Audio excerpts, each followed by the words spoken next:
The message arrived on a quiet Tuesday morning, transmitted simultaneously to every communications device on Earth. The Nexus Collective had arrived, and with them, humanity's illusion of solitude in the cosmos shattered like glass. Dr. Sarah Chen stood in her underground laboratory at the Quantum Dynamics Research Facility, watching the alien transmission loop for the 13th time. The beings on screen were tall, their iridescent scales shifting colors as they moved, compound eyes gleaming with cold intelligence. Their message was simple: Earth would join the collective, or Earth would burn. "They're giving us 72 hours, General Marcus Hayes said, his weathered face illuminated by the holographic display showing the massive Nexus vessels in high orbit. Their energy readings are off the charts. One ship could level a continent." Sarah's fingers danced across her quantum interface, analyzing the scans of the alien vessels. "Look at their shield harmonics," she murmured. "They're using some kind of phase-shifted energy matrix. It's brilliant, but—" She trailed off, her mind racing through quantum possibilities. For 3 years, her team had been developing experimental stealth technology based on quantum field manipulation. They'd hit a wall trying to mask large objects, but the Nexus ship's shield signatures were showing her something new. "But what?" Hayes leaned forward, recognizing the look in her eyes. It was the same expression she'd worn when she'd revolutionized quantum computing 5 years earlier. "Their shields work by creating a perfect energy symmetry," Sarah explained, pulling up complex equations. "That's why our scans barely register them unless they want to be seen. But perfect symmetry has a weakness. It can be destabilized by its own reflection." Hayes watched as she began rapidly modifying the schematics for their prototype stealth system. "We've been trying to hide from conventional sensors," she continued. "But what if we could turn their own shield harmonics against them? Create a quantum mirror that makes their sensors see nothing at all?" The next 48 hours became a blur of coffee, calculations, and desperate innovation. Sarah's team worked alongside the best engineers humanity could gather, converting theoretical physics into practical applications. They had one shot at this. The prototype would have to work the first time. Their testbed was the UES Harrow, a small corvette that had been part of Sarah's original stealth experiments. As the deadline approached, Sarah stood in the ship's engine room, making final adjustments to the quantum field generators they'd installed. "The Nexus ships are moving." Hayes' voice came through her comm. "They're taking up attack positions. We're out of time." Sarah closed her eyes, double-checking her calculations one last time. "Initiating quantum field synchronization," she announced. "If this works, we'll be completely invisible to their sensors. If it doesn't—" She didn't need to finish the sentence.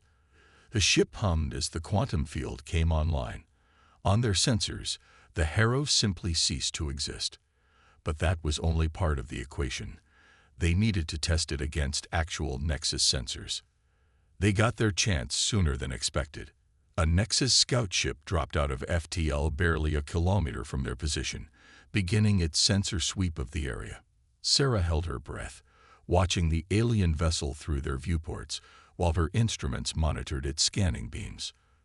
The scout ship's sensors passed directly over them once, twice, 3 times. Each time, the alien vessel showed no reaction. Their quantum mirror was working perfectly, reflecting the Nexus's own sensor profile back at them in a way that made the Harrow register as empty space. "Send the package," Hayes ordered. Sarah's hands were steady as she activated the second phase of their plan. The quantum field didn't just hide them. It could be modulated to create false sensor echoes.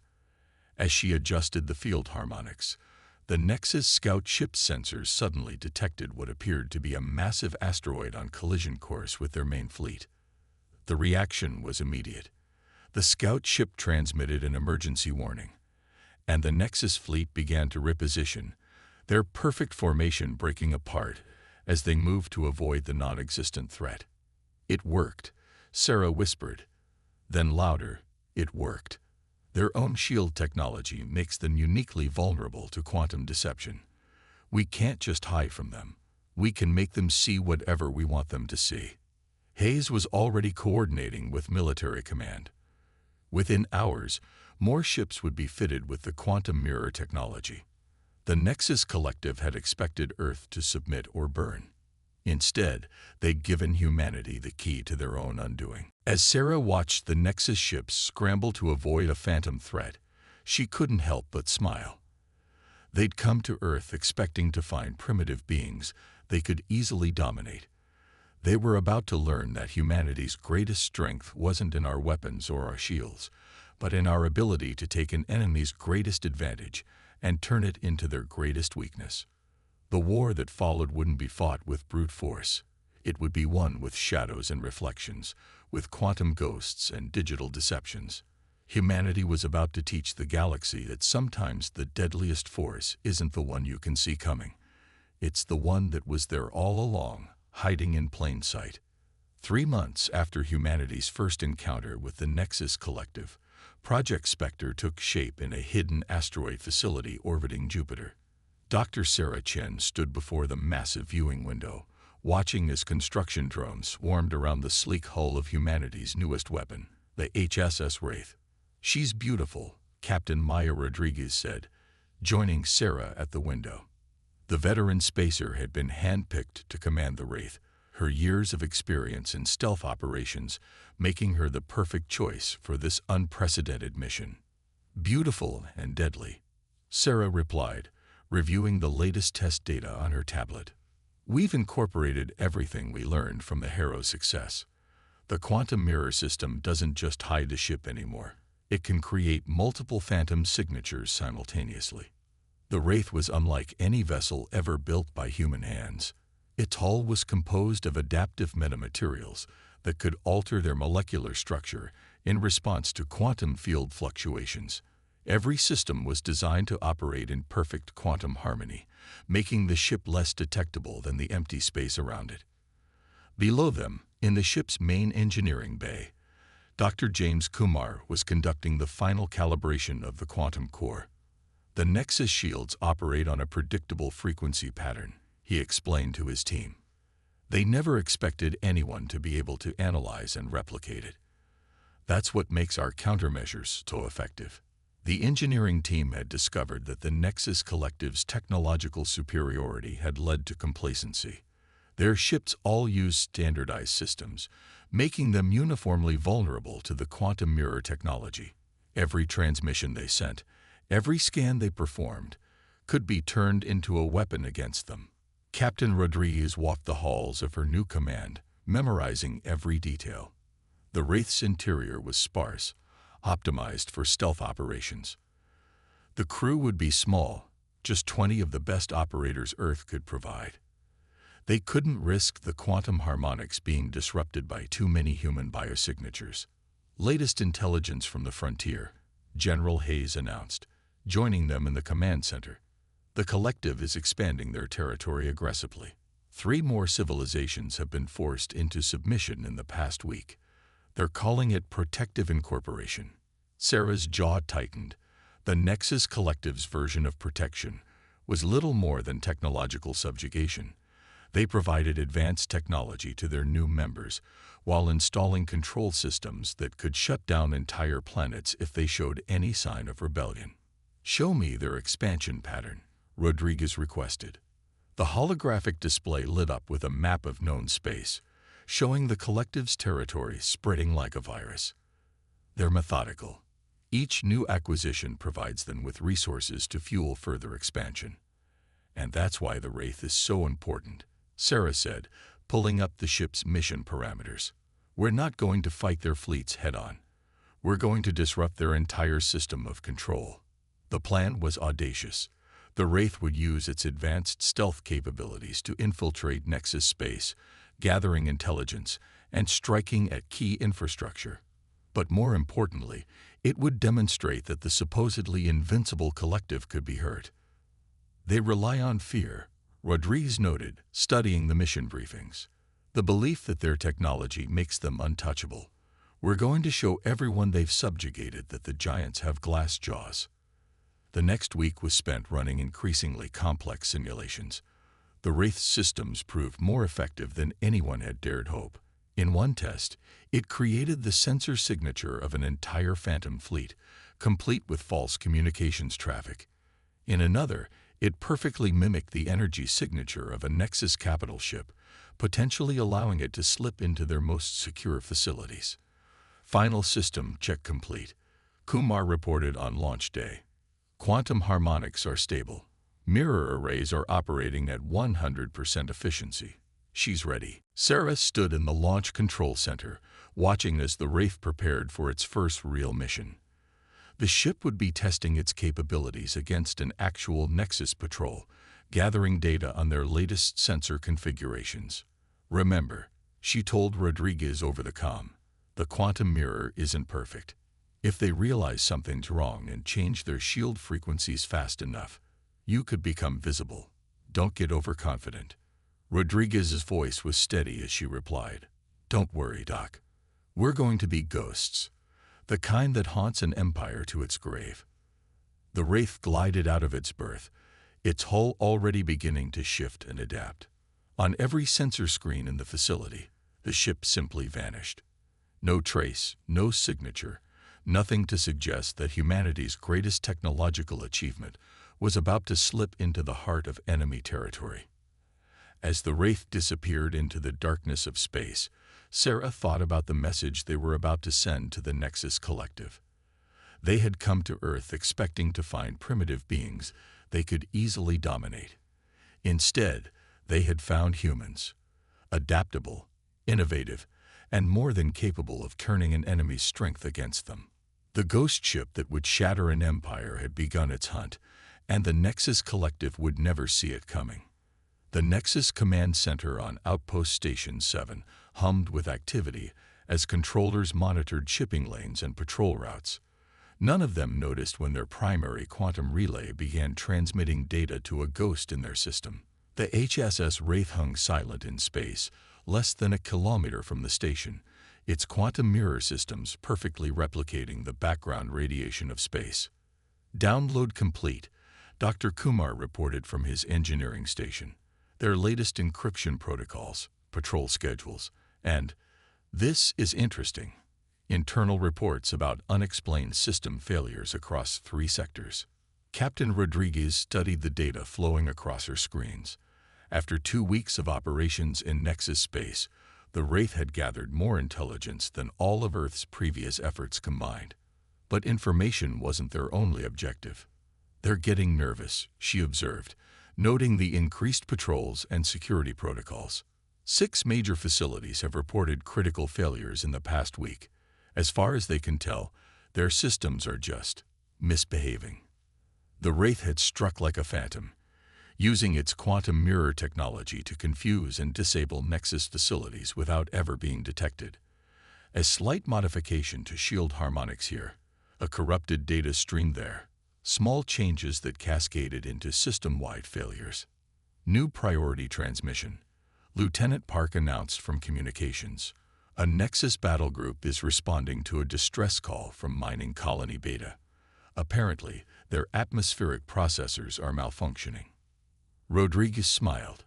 There was no malfunction. The Wraith had spent 3 days near the mining colony, carefully altering its control systems to simulate a gradual breakdown. The Nexus response was exactly what they'd predicted. "Position us along their response route," she ordered. "Let's give them another ghost to chase." The Wraith glided through space, its quantum field adapting to match the precise energy signature of the surrounding void. As the Nexus battle group approached, Kumar began adjusting their Phantom generation systems. "Deploying false signatures now," he reported.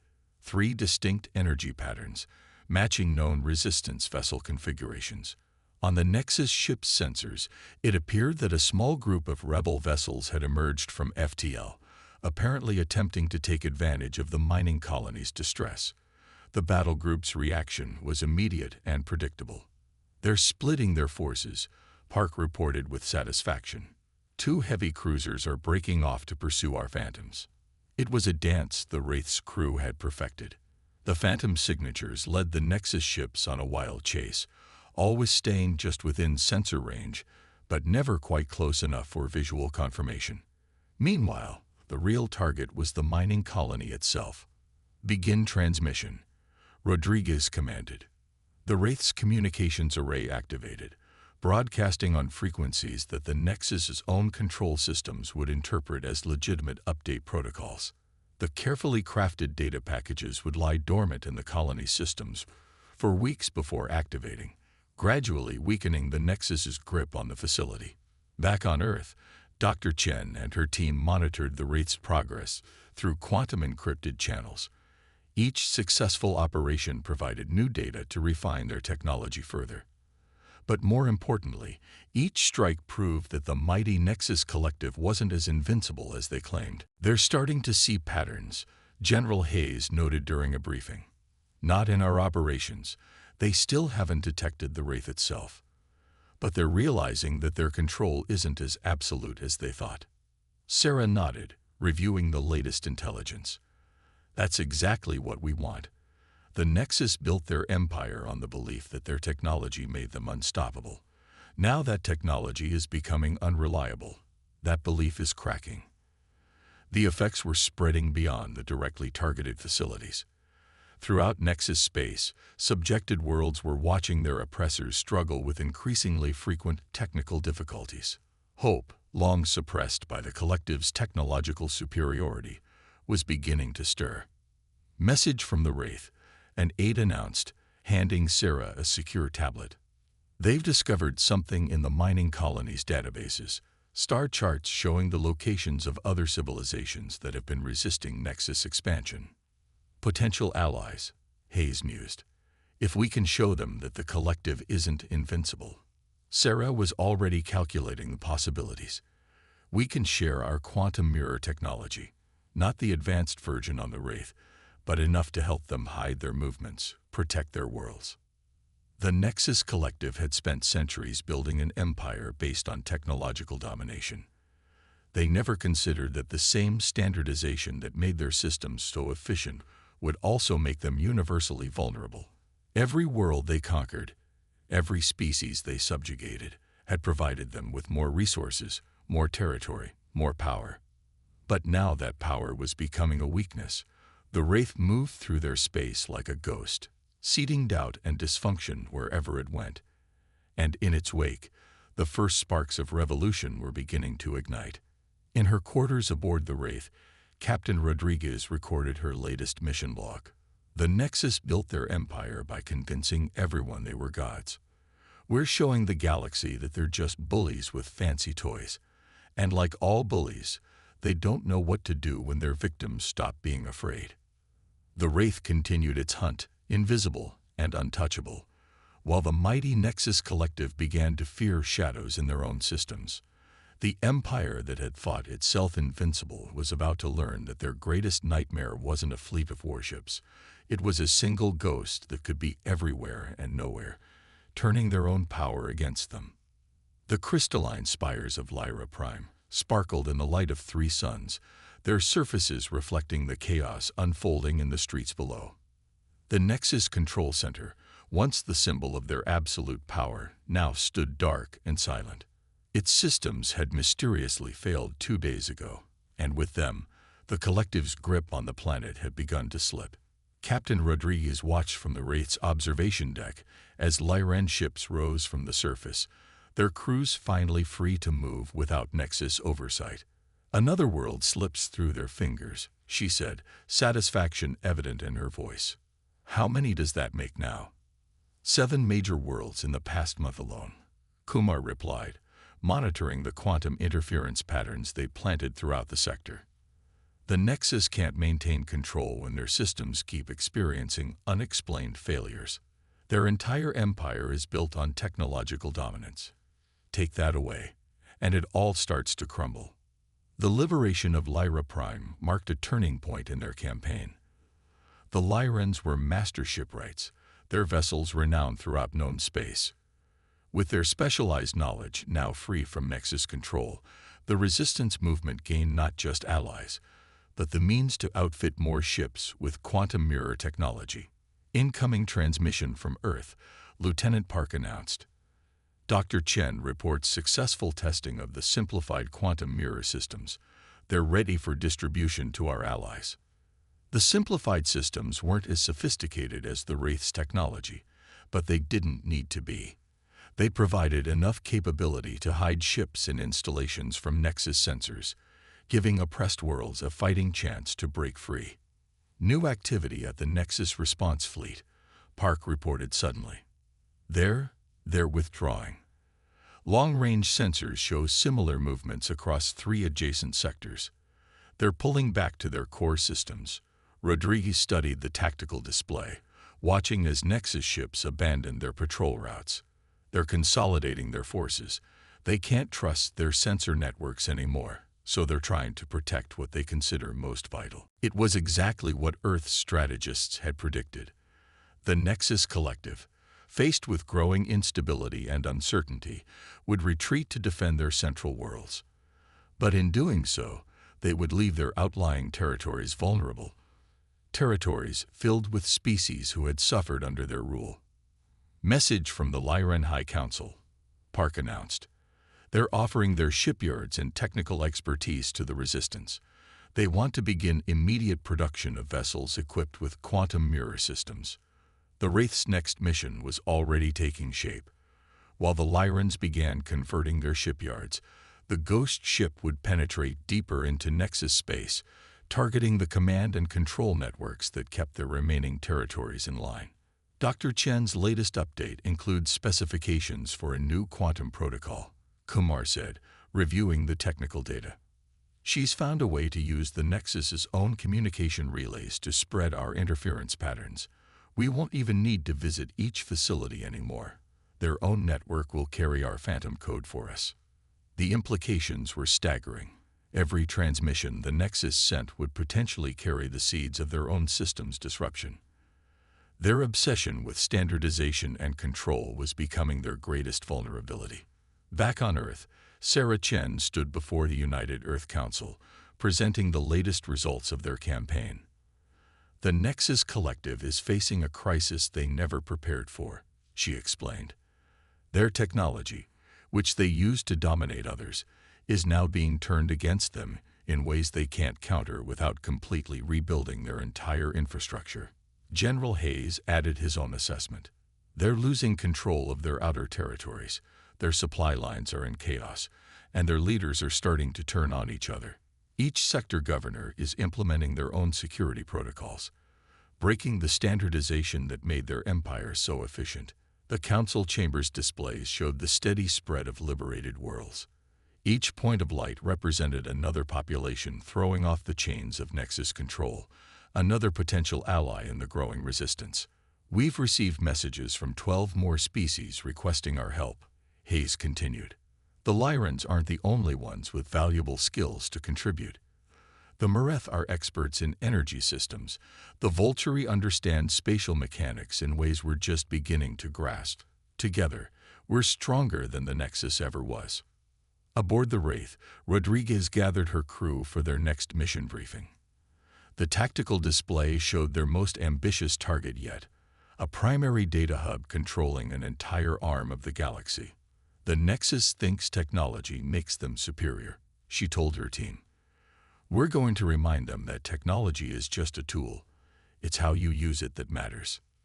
The Ghost ship that had started as humanity's desperate gambit had become the catalyst for a revolution. Across Nexus space, subjugated worlds were rising up, using Earth's quantum mirror technology to shield themselves from reprisal. The mighty empire that had thought to rule through technological superiority was learning a harsh lesson. True strength lies not in having the most advanced systems, but in having the wisdom and creativity to use what you have effectively. As the Wraith prepared to strike at the heart of Nexus power, Rodriguez made one final entry in her mission log. They came to Earth thinking they would find another primitive species to dominate. Instead, they found humans, adaptable, innovative, and more than willing to teach an empire of bullies that the biggest kid on the playground isn't always the one who wins the fight. The heart of the Nexus Collective pulsed with nervous energy. Their capital world, Nexus Prime, orbited a dying star whose harvested power had fueled their empire for centuries. Now that empire was crumbling, and their leaders had gathered to face a threat they couldn't even see. Another sector has gone dark. Supreme Administrator Vex announced to the assembled council, "Our control systems are failing faster than we can repair them. Subjected worlds are breaking free, and our fleet commanders report phantom sensor contacts everywhere they look." The HSS Wraith hung silent in the void near Nexus Prime's largest orbital station, its quantum mirror systems perfectly replicating the background radiation of space. Captain Rodriguez and her crew had spent months preparing for this final mission, knowing it would determine the fate of countless worlds. Quantum virus deployment is at 90%, Kumar reported from his engineering station. Every transmission they send carries our code deeper into their network. Even their emergency protocols are compromised. Dr. Chen's latest innovation had turned the Nexus' own communication network against them. Each attempt to regain control only spread the corruption further, creating a cascade of system failures that couldn't be stopped without shutting down their entire infrastructure. "The Resistance fleet is in position," Lieutenant Park announced quietly. "All ships report quantum mirror systems functioning at optimal levels." Throughout the sector, vessels of a dozen different species waited invisibly, their crews united by a common cause: freedom from Nexus control. Rodriguez studied the tactical display showing Nexus Prime's defenses. "They've pulled almost their entire remaining fleet here," she noted. "They think they can protect their core systems through sheer force. They still haven't learned." "Incoming transmission from Earth," Park reported. "Dr. Chen says everything is ready. She's developed a final protocol that will completely overwrite their central control systems. We just need to get it into their main quantum core." The plan was audacious, even by the Wraith standards. They would use the chaos of a seemingly random rebel attack to slip into the heart of Nexus power and deliver the killing blow to their empire's technological control. "Begin Phase 1, Rodriguez ordered. Across the sector, resistant ships began generating phantom sensor contacts, creating the illusion of a massive fleet approaching from multiple vectors. The Nexus response was immediate and predictable. "They're deploying their defense fleet," Park reported, watching as thousands of ships moved to intercept non-existent threats. "Combat algorithms are attempting to analyze attack patterns, but our quantum ghosts are overwhelming their tactical systems." The Wraith slipped closer to Nexus Prime, riding the wake of the chaos they'd created. On the planet below, the collective's leaders argued over contradicting sensor data and failing control systems, never realizing that their doom was already among them. "We're in position," Kumar announced. Initiating quantum core access sequence, the Wraith's systems linked with the planet's main control hub, using access codes they'd gathered from 100 conquered worlds. The Nexus's own security protocols, standardized across their empire, became the key to their undoing. "Upload commencing," Kumar reported. Estimated time to completion: 3 minutes. Around them, the battle for Nexus Prime appeared to rage, though in reality the Resistance fleet hadn't fired a single shot. The Nexus fleet fought shadows and sensors ghosts, burning fuel and resources against an enemy that didn't exist. In her lab on Earth, Sarah Chen watched the data streams with growing excitement. "It's working," she told General Hayes. "The quantum virus is rewriting their core programming. Every system connected to their network is being transformed." The change, when it came, was both subtle and profound. Across Nexus space, their control systems simply stopped. Not with a dramatic crash or explosion, but with a quiet acknowledgement that they no longer had authority over the worlds they'd subjugated. On Nexus Prime, Supreme Administrator Vex stared in horror as displays went dark and control interfaces became unresponsive. "What's happening?" he demanded. "Where are the rebels?" The answer came in a transmission broadcast on all frequencies, originating from everywhere and nowhere at once. Captain Rodriguez's voice echoed through every Nexus communication device. "Your empire wasn't built on superiority. It was built on the arrogance of believing that having advanced technology made you better than everyone else. We proved that the most powerful weapon isn't the biggest ship or the strongest shield. It's the ability to adapt, to innovate, and to turn an enemy's strength into their weakness. The Resistance fleet decloaked in perfect synchronization, revealing their true positions surrounding Nexus Prime. The Nexus Defense Fleet, scattered and disorganized from chasing phantoms, could only watch as their capital world was cut off from any hope of reinforcement. "Your choice is simple," Rodriguez continued. "Surrender and face justice for your crimes, or continue fighting a war you've already lost. Either way, your empire of fear and control ends today." The Wraith emerged from its quantum cloak directly above the Nexus Council chamber, a visible symbol of humanity's triumph over technological tyranny. One by one, Nexus ships began powering down their weapons as their commanders realized the futility of further resistance. Hours later, as representatives from liberated worlds began arriving to determine the future of former Nexus space, Dr. Chen recorded her final notes on Project Spectre. The Nexus Collective believed that technological superiority gave them the right to rule. They never understood that technology is just a tool. It's the creativity and determination of those who use it that truly matters. They came to Earth expecting to find primitive beings they could easily dominate. Instead, they found humans, and in doing so, they sealed their own fate. The HSS Wraith, the ghost ship that had shattered an empire, took up position above Earth as the first vessels of the new Galactic Alliance arrived. Captain Rodriguez stood on her bridge, watching ships of various species working together to build something new from the ashes of the Nexus Empire. "Incoming message from the Lyran delegation," Park announced. "They're requesting our help in establishing a collaborative defense network, one based on cooperation rather than control." Rodriguez smiled. "Tell them we'd be honored. After all, the best way to prevent another Nexus is to remember what brought them down.